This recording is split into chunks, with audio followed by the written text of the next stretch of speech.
A little too close for comfort, but a win is a win is a win nonetheless. Tennessee picks up the win at Georgia, and that is the final road test of the regular season. So we'll recap that. Plus, Josh Ward joins the show, little Ward Wednesday conversation, and Tennessee picked up a 4-1 win over ETSU in the midweek games. This is Locked On Vols.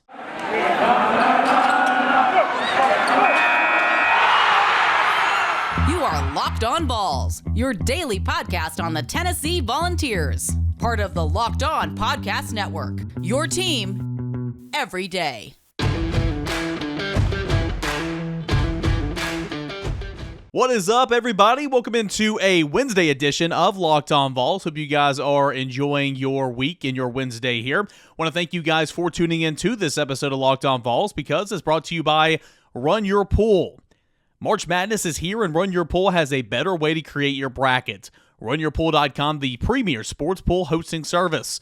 Want to quickly apologize for those of you guys trying to watch on YouTube. Of course, the podcast is still there, but all you see is a still graphic of Locked On Vols. You guys know my favorite product I use to produce this podcast. It's called Restream. Well, Restream sucks once again. So every now and again, we got to do what we got to do. But you can still hear the podcast. Don't have to see my ugly face. So I guess that's a win and a win for you. But thank you guys for listening to Locked On Vols, making it your first listen, watching it on YouTube, subscribing on YouTube, and continuing to support the podcast there. And, of course, anywhere you get your podcast completely free. Tennessee, a big win. I say big win. It was a win on the road against Georgia. It wasn't a big win. Tennessee was favored by 16 points heading into the game. Got a little too close for comfort, but nonetheless did get that win. So we'll discuss that. Josh Ward in segment 2, and, of course, a little baseball talk in segment 3. But, what'd you guys think about that game at Georgia, right? I mean, I was talking on the starting lineup Tuesday morning, kind of saying Georgia has absolutely nothing to lose. Tennessee's got some things to lose, right? You have this hiccup here in the next to last regular season game, the last true road game of the regular season. I mean, Tennessee could probably fall off that 3 line. Tennessee could Tennessee's already clinched that double bye in the SEC. Potentially, it could have slid down to the 4th spot in the SEC, whatever. It didn't, okay? Tennessee had some things to lose, but Georgia had absolutely nothing to lose. I mean, it came into the game, 6-25 was the overall record, 1-15 in conference play, now losers of 10 straight. Georgia had nothing to lose, and Georgia played its hind end off. I mean, it really did. Wow. Let's go back to Jeff County there. Georgia played its hind end off, but it did. I mean, it was all knotted up at 35-35 at halftime, and Tennessee was able to get off to a great start in the second half, specifically because of Josiah-Jordan James, a career day for Triple J. He scored 14 of his career-high 23 points in the second half.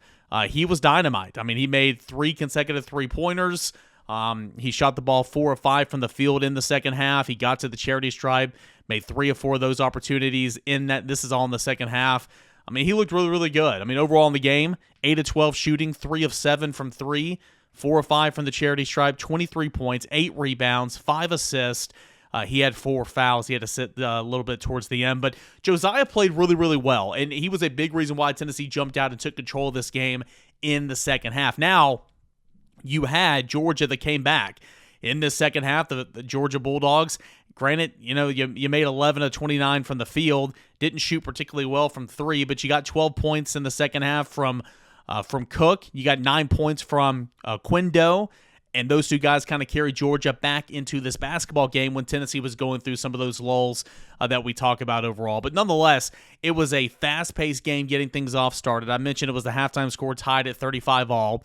Tennessee's Kennedy Chandler and Tennessee's Santiago Vescovi really paced the Volunteers in half number 1. Chandler finished the opening 20 minutes with 8 points. Vescovi finished the opening 20 minutes with 9 points. James had 9 of his career-high 23 points in the first half. Adu added 5 points. Fulkerson added 4 points. Tennessee continued to rebound the basketball very well in the first half in particular.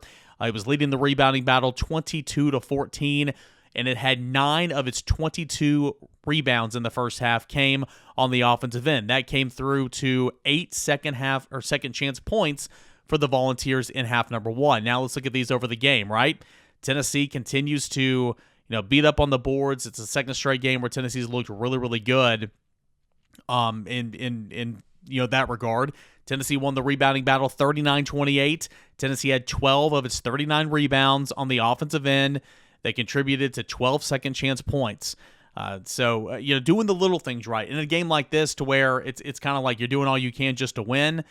Those come up big. I mean, Tennessee shot 44% from the field. That's not a bad mark. Tennessee shot 32% from three. It made only 8 of 25 3-pointers.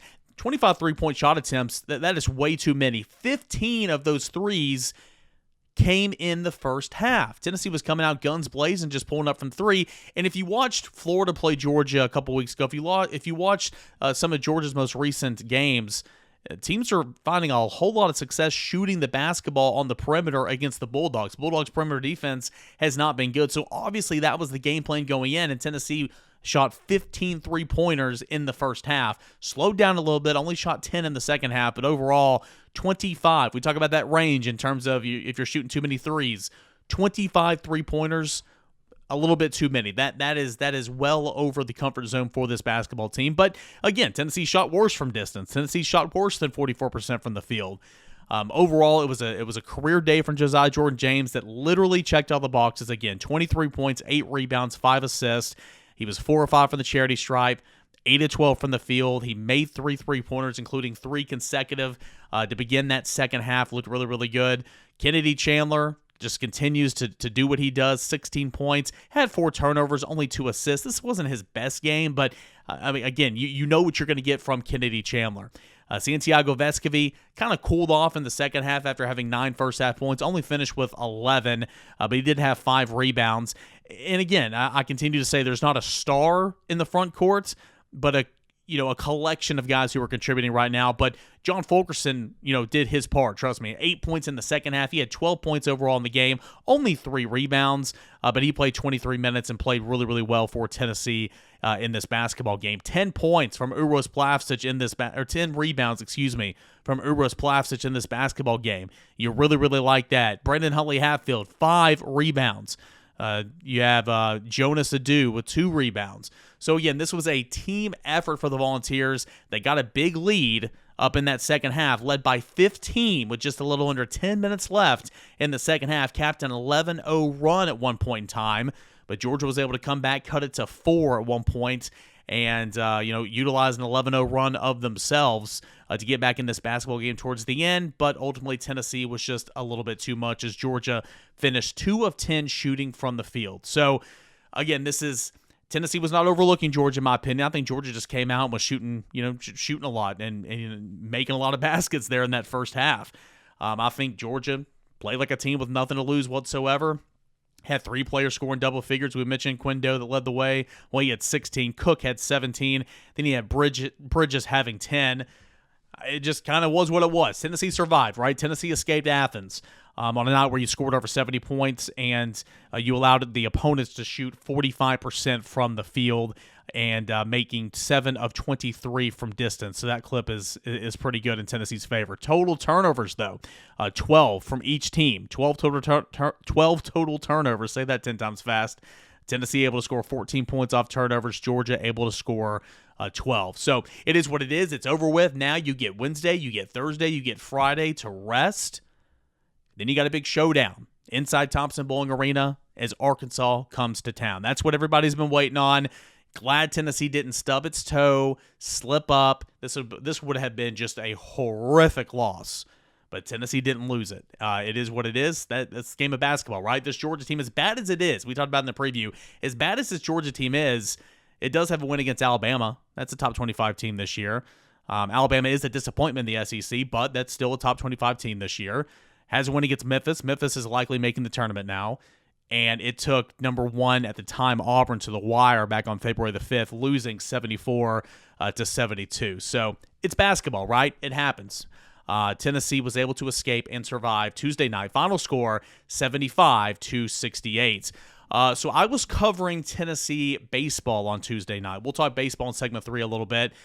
I had Bob and Bert in one of my earpieces trying to listen, but obviously I was doing like 10 things at once. Apparently, on the television broadcast, Tom Hart said, or went into the story or whatever, of the unfortunate events of Zakai Ziegler's mother's home in Long Island.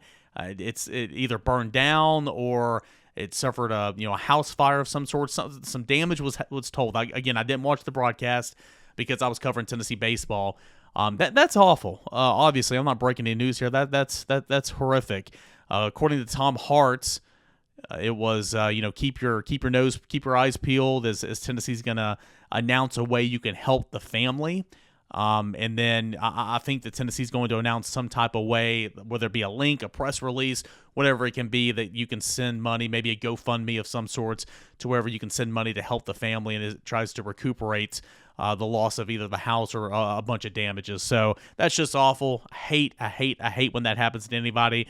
But if you do feel so inclined to give to this Kai Ziegler family and to his mother, there should be a link that should be made known at some point tomorrow, or today, I guess, whether it be following at Vol Hoops on social media, whether it be watching the news, whatever the case may be, there should be a way for you to donate and to give if that is kind of in your wheelhouse. All right, Josh Ward coming up next here on Locked On Vols. We recorded before the Georgia game, so we don't talk much about Georgia. We talk a lot about Arkansas, though, and a little bit more with Josh coming up here in just one moment. We got baseball next up coming up later in segment 3, but hoops, it's all anybody wants to talk about right now. March Madness it's already March right now, right? The madness is already begun. Look at last weekend. That means you need to start thinking about how and where you're going to be running your brackets this year. Are you for the usual, or are you trying to be the best?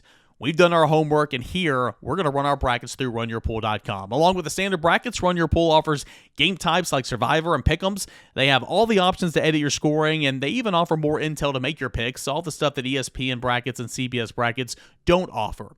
If you got a business, RunYourPool can help take some of that madness magic and play alongside your employees, even some of your clients. Plus, they offer a full white glove customer support, custom branding, and one of the easiest 3-minute setups you're ever going to find. Clearly, we believe in RunYourPool because, like I said, we're running it with our brackets ourselves. There's no truer test than that. If you want to play against us for a shot at a cash prize, join us at runyourpool.com/lockedon. And while you're there, create your own pool for your friends and family. Enter Pure Madness at checkout for $10 off your custom pool.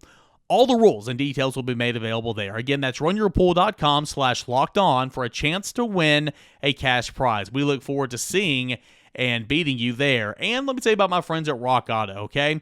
With the ever-increasing prices of numbers and makes and models, it's now impossible for your local chain auto parts store to stock up on all the parts you need. So why endure the often pointless or seemingly intimidating questioning and wait while the person behind the counters orders the parts, looking through their computer, choosing one of the brands and specifications that their warehouse happens to carry?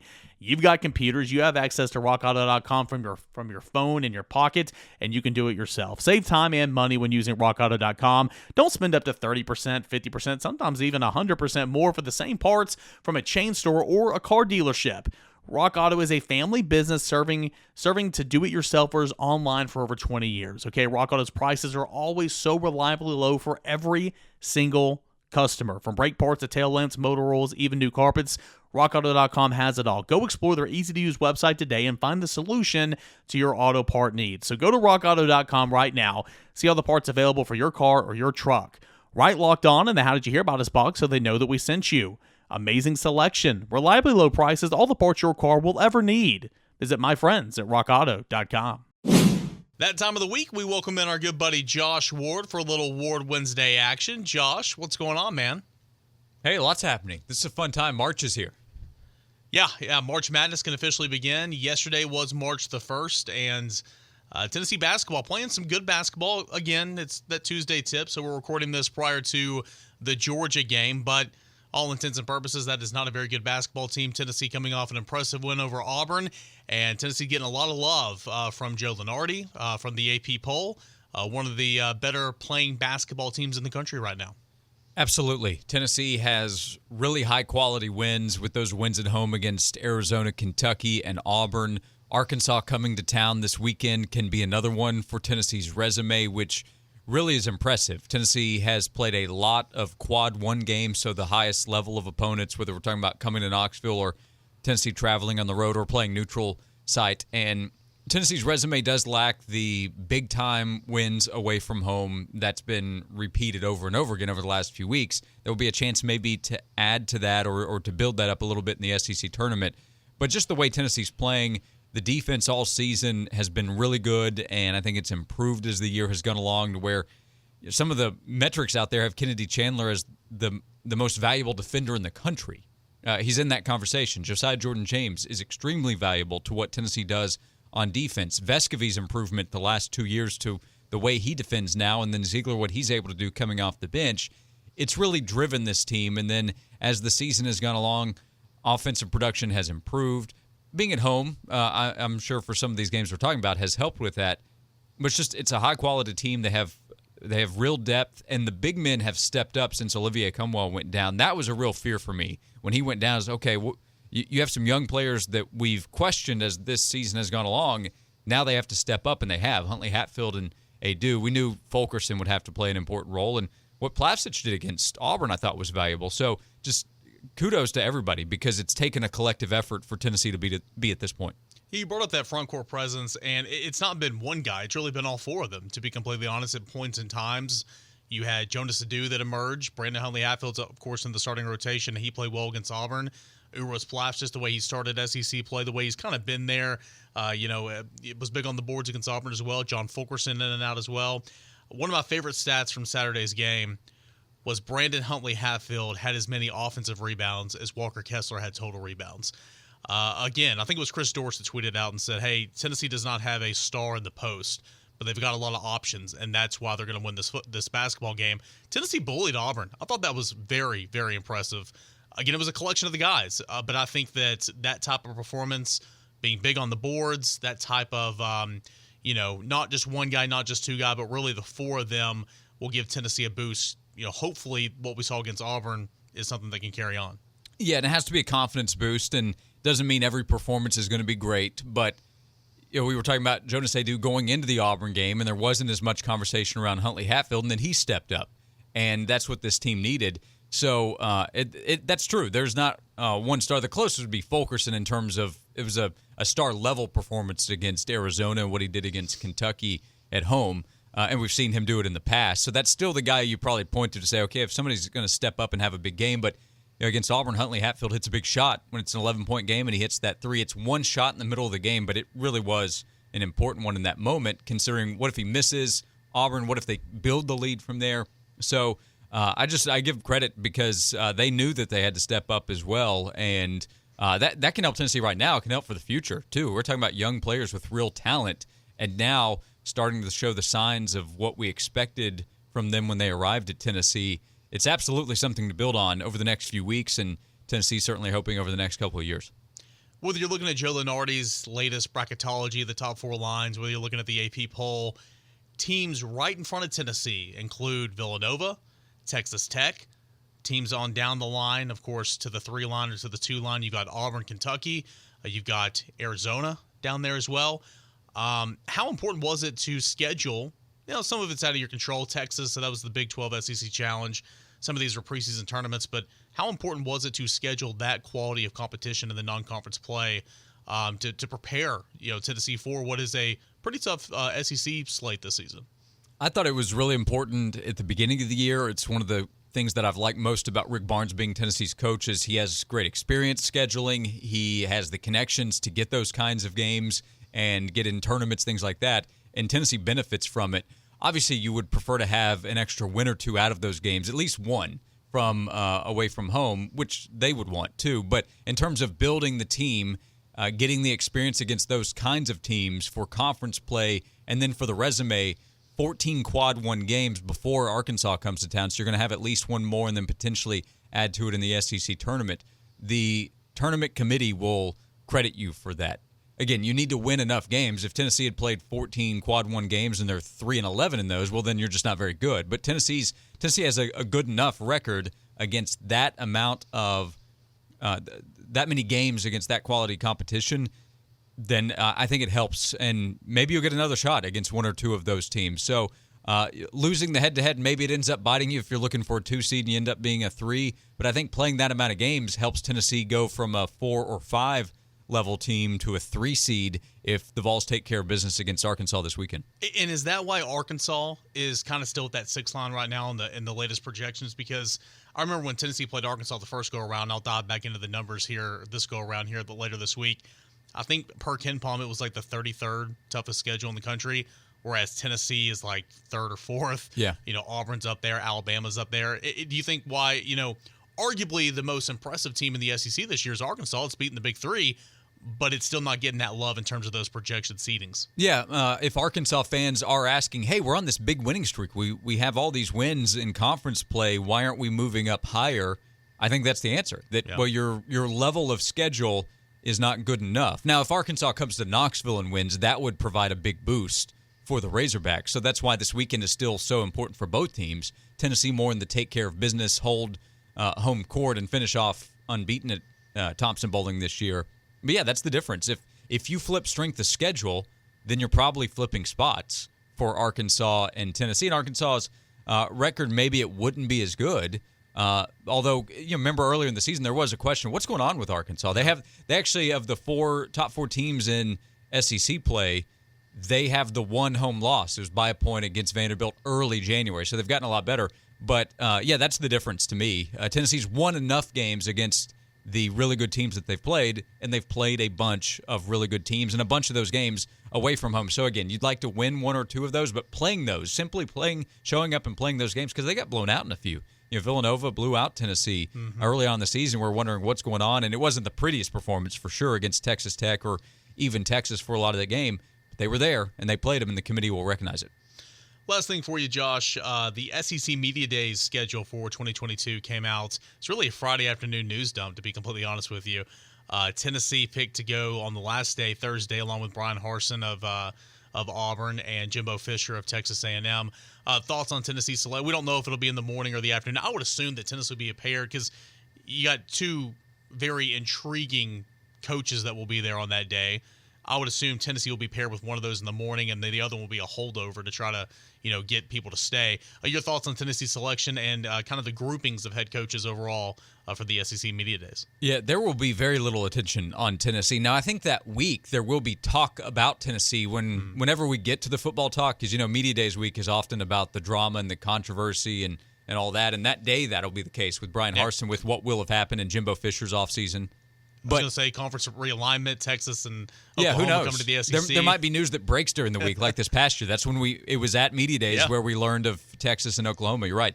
But I would also say this. I'll bet Josh Heupel loves it. I don't think he's on the list of coaches that really looks forward to Media Days and is looking to go there and get this big message out. I think he's looking to go there and represent Tennessee well. He'll do fine. He did last year.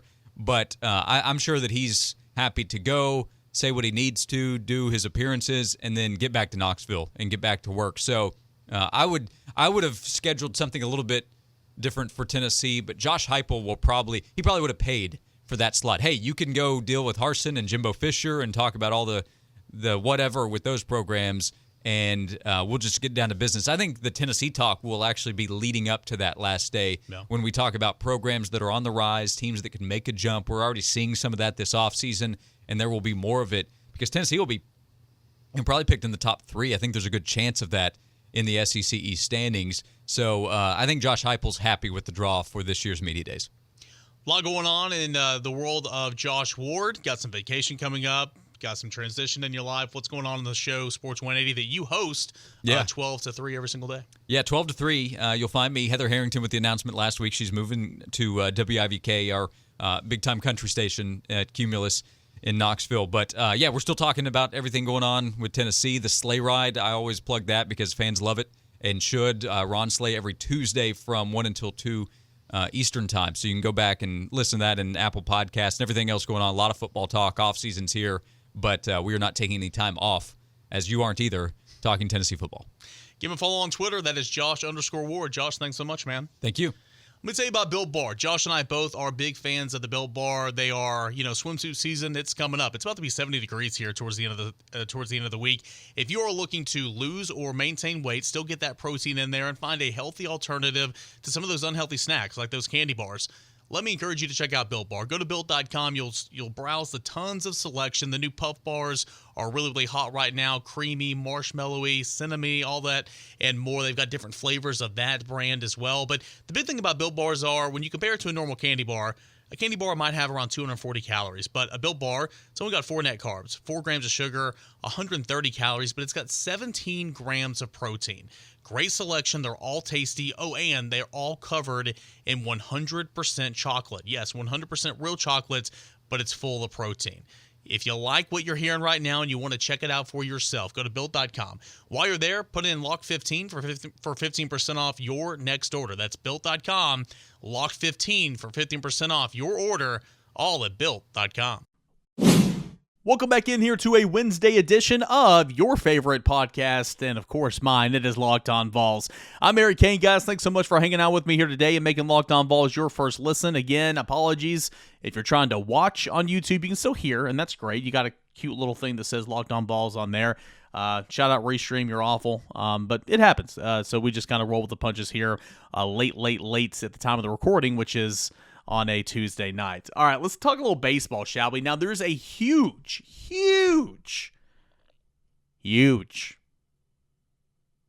set of games that Tennessee's going to be playing in. It's going to be the Shriners Hospital Collegiate Classic, whatever. It's going to be in Houston, Texas, at Minute Maid Park, home of the Houston Astros. And hey, there's not any Major League Baseball happening right now because of those idiotic doofus rich-ass owners and just screwing up the product, right? So, they got a venue, and there's going to be college games there, so that's good. Tennessee's going to be playing there on a Friday, Saturday, and Sunday, taking on number 1 Texas on Friday, taking on Baylor on Saturday, and Oklahoma on Sunday. So as me and Ben McKee talked about in the Diamond Vols podcast, we're going to learn a lot about Tennessee this weekend. But prior to that big-time matchup, Tennessee had its final midweek bout of the week. It's only midweek bout of the week against a team that the two teams don't really get along a whole lot. I mean, there's not a whole lot of love there between Tennessee and ETSU. It's always good. ETSU's a good program.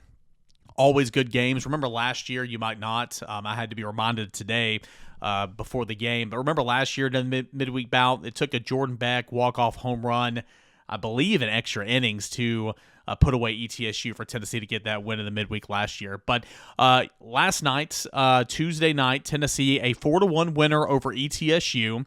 And a couple of things that stood out to me. Real quick, we'll kind of go through what the scoring looked like a little bit for the Volunteers.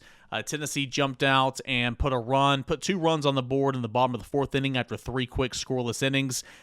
You had a 2-run home run off the bat of Trey Lipscomb, who was the co-SEC Player of the Week. It's his team-leading 5th long ball of the season. Drove in Drew Gilbert in the process after walking a couple of batters prior. You had ETSU that put a board, cut that lead in half in the top of the 5th inning in the ensuing inning. 9th place hitter Garrett Wallace blasted an RBI double off the wall. Brought in David Beam. Camden Sewell then came in with a runner at third base, 90 feet away, needing an out to strand that game-tying run. Camden Sewell came in and struck out the batter. Sewell stayed in for the next 3 innings that followed and looked really, really good. He had, at one point in time, 6 strikeouts in a row. He finished the game with 7. He looked sharp. He's one of Tennessee's most reliable arms out of that bullpen. He's a veteran. Even if you don't follow Tennessee baseball, you're just kind of a casual fan, that's a name that you probably remember as Camden Sewell. He was really, really good on Tuesday night. Tennessee added to its 2-1 lead in the bottom of the 6th inning, nearly blew a bases-loaded 1-out situation, but Tennessee walked with the bases loaded. Jared Dickey, credit him with the RBI, scoring Jordan Beck, and made it 3-1. Then Tennessee added on 1 more in the bottom of the 7th with an RBI double down the right field line from Drew Gilbert, scoring Luke Lipsius. So you have that. Tennessee, again, a 4-1 winner. Xander Seacrest got the start for Tennessee. Looks like he might be a midweek starter and an arm out of the bullpen for the Volunteers. He's only a sophomore, southpaw. Worked really fast. Displayed a nice changeup on Tuesday. Kept the Bucks off balance. He went through the order about twice. Ran into some trouble with 2 outs in the 5th. I mentioned he did get that out, and then Camden Sewell came in there and bandaged it up. But overall on the day, Seacrest got the win in the midweek contest, went 4 innings and 2/3. He allowed 1 run off 2 hits, 6 strikeouts, 1 walk. 53 of his 70 pitches were in there for strikes, so I thought that was good. More on Camden Sewell. Needing that out, came in, stranded that runner at third base. On the season now, Camden Sewell's up to 8 innings and a third, 5 hits, 11 strikeouts, and 1 walk. He actually picked up the win on Tuesday. Sometimes in the midweek, they'll give it to the starter, even though you don't go 5, but they gave it to Sewell because Sewell earned it. So, yeah, he actually got the win on Tuesday. Here are 2 other notes I have from this game. Some missed opportunities, and, you're never going to play a perfect game, right? Well, I dug up some of these stats towards the end of the game. Tennessee got the dub, but it could have helped itself out in a major way on Tuesday. The Vols ended the game leaving 9 men on base, stranding 6 men in scoring position. That's not a winning formula, right? It's not. I mean, Tennessee, looking back, Jared Dickey led off that 5th inning with a double. However, he never moved again. Cortland Lawson lined out, Seth Stevenson struck out, then Luke Lipsius grounded out the end of the inning. Jared Dickey leadoff double, doesn't even move after that. In the 6th inning, the Volunteers loaded the bases in a 2-1 game with only 1 out. The Volunteers only managed just 1 run off that. That was that Jared Dickey walk with the bases loaded. Evan Russell struck out with the bases loaded, and Cortland Lawson entered the frame on a fielder's choice, ground out to the shortstop who flipped to second. So, missed opportunities. Earlier in the game, Ortega tripled. There was 2 outs, but he tripled and was left stranded at third base as well. So you're not going to win games this weekend by stranding 6 men in scoring position and leaving 9 men on base. That's not a winning formula. But nonetheless, it was good. It was a good win for Tennessee against a quality opponent in ETSU. I wish Tennessee would have played ETSU for a weekend series instead of playing Iona last weekend. That's for sure. But Jared Dickey, I mentioned, Trey Lipscomb, those 2 guys rolled in weekly honors from the SEC. Dickey, Freshman of the Week. Lipscomb, Co-SEC Player of the Week. Lipscomb only finished 1 for 4 officially, but he did have that 2-run home run, a team-leading 5th long ball of the season. Dickey drove in a run, also had a leadoff double earlier in the game, so he is looking really, really good. But Tennessee, a good win over ETSU, a quality win Tuesday night in a game that just flew by. Really, really good pitching on both sides of this game. It was unfortunate because first pitch was at 6:30. Tennessee's tip-off with Georgia was at 6:30, so I was kind of pulling double duty there, and a lot of you guys that wanted to watch both were likely doing the same. But Tennessee now 8-0, and a huge weekend coming up at the Shriners Classic in Houston, Minute Maid Park. Tennessee will take on number 1 Texas on Friday. We'll take on Oklahoma on Saturday, Baylor on Saturday, and Oklahoma on Sunday. We'll try to see if we can get John Wilkerson or Ben McKee to come on and preview that just a little bit here on Locked On Vols later in the week. But that is going to do it here for this edition of Locked On Vols, this Wednesday show. Hope you guys enjoy the recap of Tennessee's win at Georgia. Hope you enjoy listening to Josh Ward, our good pal there, and talking a little baseball here to wrap up things in segment number 3. As always, thank you for making Locked On Vols your first listen. Now that we're done here, check out Locked On NFL Draft, okay? Make that your second listen. Ryan Tracy, former NFL cornerback Eric Crocker bring you the NFL Draft to life every single day. Insight and analysis on college football, prospects, and the NFL front offices. It's free and available wherever you get your podcasts. Make that your second listen right behind Locked On Vols, your first listen. Continue to subscribe on YouTube. We'll get back to getting this beautiful face on there tomorrow. And, so that's the plan there. Guys, thanks so much. Enjoyed it. And I hope you guys enjoy the rest of your Wednesday, everybody.